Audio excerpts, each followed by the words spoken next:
Alrighty, welcome. It's the one and only Guy Johnny from 5D Transformations, talking about MBTI. And man, MBTI is so special to me. For those of you who know, for those of you who don't know, Myers-Briggs is so powerful. I have a lot of people that follow my channel for different things that aren't MBTI related, but I'm putting these MBTI videos out because people need to learn that because that's an aspect of healing. It was big healing for me to learn my natural functions and to learn that I'm not crazy for having a lot of ideas because that's naturally that's naturally, those are the functions that I have naturally. Or why isn't it that you're not super, like people be like, why are you always overthinking? Why are you always thinking? And it's like, because I'm a thinking dominant. And you learn that through MBTI, like you have thinking high up in your chart, you have feeling lower. So, or, why are you so emotional? It's because I'm a feeling dominant. Like, so people are just being themselves. And it's a matter of all of us, the more we understand each other, the more we can balance each other out and hold our role down. So that's big. And so to touch on one function that's really cool to me, man, that I want to dive deeper into is introverted thinking, because introverted thinking is one of my lower functions. It's in my subconscious stat. It's not one of my primary functions. I use extroverted thinking, which means I'm always gathering data, looking at the overall idea, rationalizing, with ratios. Like introverted thinking is gonna say, if there's a dog there and there's a hot dog there that's half bitten, then the dog ate the hot dog, right? Extroverted thinking is gonna say, like, I'm not, and this, they can say anything. I'm just giving you like a contrast. Extroverted thinking is gonna be like, okay, the dog ate the hot dog. It's like, do dogs, do dogs like hot dogs? Is that good for them? Let's just say that's what I think. Like, now we're like rationalizing more so than like logic. Like, logic was just like, the dog's there, the hot dog's there, so he ate the hot dog.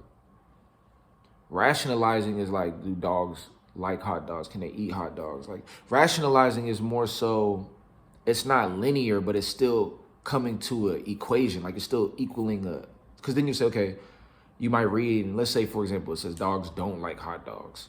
So now the person who has introverted thinking, they just checked out. Let's say they checked out at, yeah, the dog ate the hot dog. Okay, whatever, I'm gonna walk away because that's completed. That's A plus B equals C. Now, to say, do dogs like hot dogs and is it good for them? That's now like that might have been step E. Like, that might have been the seventh step was during that linear process to get to like, and are those good for dogs? But if you have extroverted thinking, like I have, you can just go straight there to E. Like, okay, is it good for them? And then let's say it says it's not good for them. Then, or let's say it's not. Then you'll jump back to A, and it's like, okay, so if it's not good for him and they don't like it, did he eat it? Because I didn't see him spit it out anywhere, So like, if he didn't spit it out anywhere and they're not supposed to eat hot dogs and it's not good to them, why is there? So now it's like somebody with introverted thinking would be like, where are you going? Like, he ate the hot dog. But then the other person might be like, but dogs don't like hot dogs. So now I can't guarantee that. And then let's say, hypothetically, there's a rat in the house or something, and then we find out like, oh snap, a rat ate the hot dog whole time, So my whole point is, now let's say the introverted thinker was right and the dog did eat the hot dog. That's great, like, that's fine. But extroverted thinking is there as well to say, okay, it's opening up more perspective to give that introverted thinking more certainty and more perspective. Because what if the dog never ate the hot dog and it was a rat and we didn't rationalize the bigger perspective? Like, so that's your balance of logic and rationalization. Rationalization isn't linear. It's like jumping from here to here, but still putting it together to equal a thought.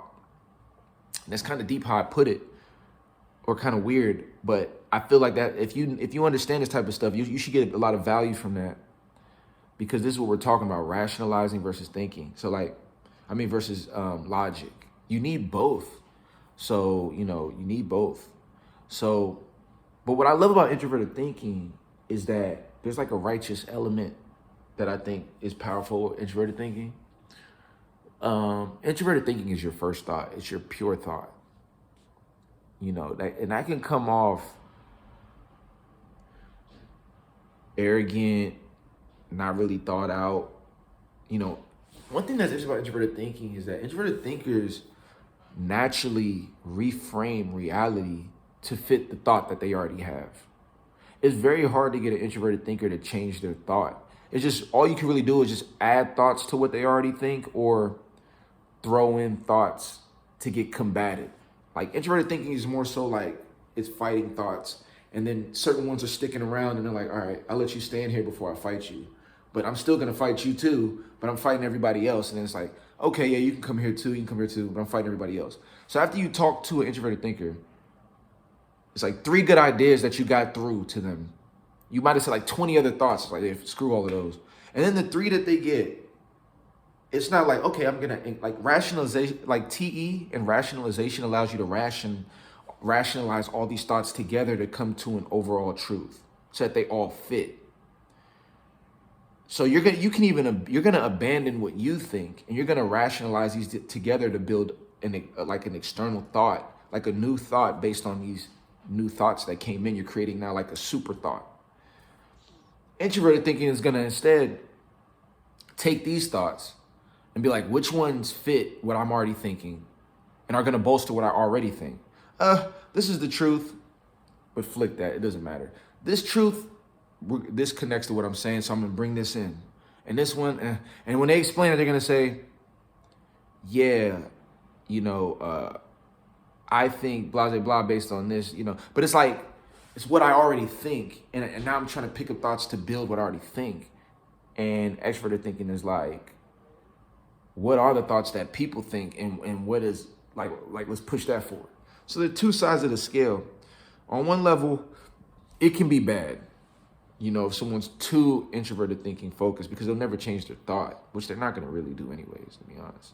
Like, you're going to have to really, they have to want to change their thought. They have to want to seek information. If they don't want to seek information, there's nothing you can do.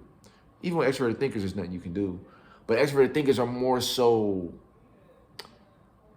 they're more so enticed and seduced by more thoughts, like more information. Like, you know, that's the key. Like, that's what I would think. Like, now, the great thing about introverted thinking, though, is they're pulling thoughts straight from the core of thought, like it's the first thought. So, like, let's say we walk to the store and we see something like, do you want to get coffee? I don't like coffee.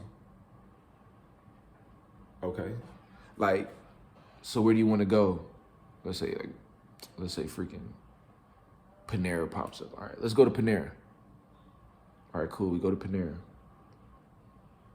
All right, let me see, I'm looking. I like this type of stuff, I'm gonna get that. You know, like, and then let's say there's a girl, like, and then she's walking by. It's like, the girl's cute. That girl's cute. Hi, you're cute. You know, that's how introverted thinking would work unfiltered. Because even introverted thinkers don't tap into introverted thinking all the way. You know, there's a level of thought. Like, I look at it like this. Whatever you think,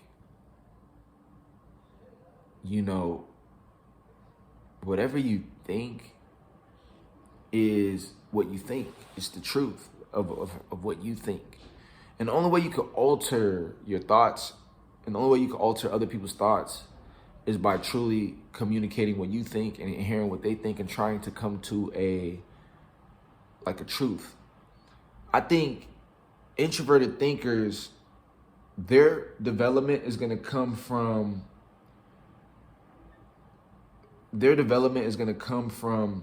taking in other people's perspectives and not locking themselves into what they think, and not being so stubborn in what they think. That's going to be their growth. Learning more perspectives, trying to see a bigger perspective, not getting too lost in the linear pattern of an idea. Because what a lot of introverted thinkers will do is they'll get lost in a thought so long, and the thought won't even matter, like, to the grand scheme of things. You know, like, one thing about extroverted thinking is that extroverted thinking you know, it doesn't get stuck as much on one thought because it's more flexible to take in different thoughts. Introverted thinking can get stuck on one thought, and that can really limit them, you know. But as extroverted thinkers, you know, they can learn the other way around. Like as an extroverted thinker, you actually need to trust your first thought more a lot of the time, you know. And the first thought isn't just like, oh, this is what I think about something. A thought is also like